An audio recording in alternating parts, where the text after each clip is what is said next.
Avoid these mistakes and you'll be able to hit more fairways, which means you'll hit more greens, which means you'll make more birdies. If you're struggling with the big stick, address these issues next time you're at the range and start shooting lower scores. The number one driver mistake all amateurs make is teeing it too low. Just because you tee it low doesn't mean your drives will assume that penetrating flight that you're looking for. Oftentimes, it has the opposite effect because when amateurs see a low tee, they instinctively swing steeper to prevent topping the ball.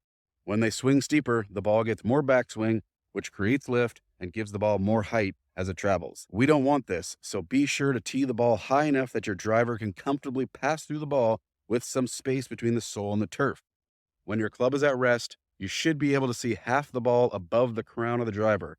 If you can't see that, tee it higher. The second most common driver mistake amongst amateurs is too far back.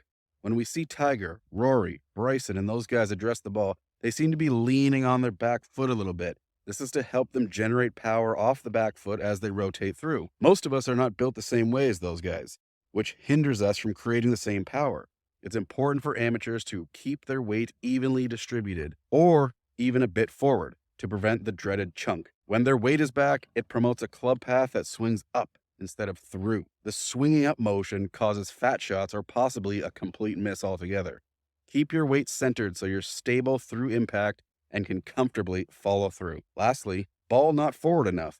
The driver is by far the longest club in the bag. It needs extra time to complete a full rotation around your body.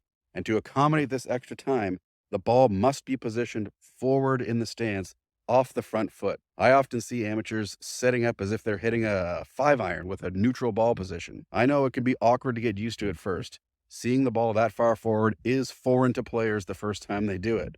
But I would rather see amateurs with a ball position too far forward rather than too far back. Less terrible shots will happen when your body is forced to follow through more rather than hang back through the point of impact. Always line your ball up off your front foot, but not so far forward that your shoulders have to open. Thanks for watching. I'm Clint McCormick, resident golf professional here at Golfspan.com.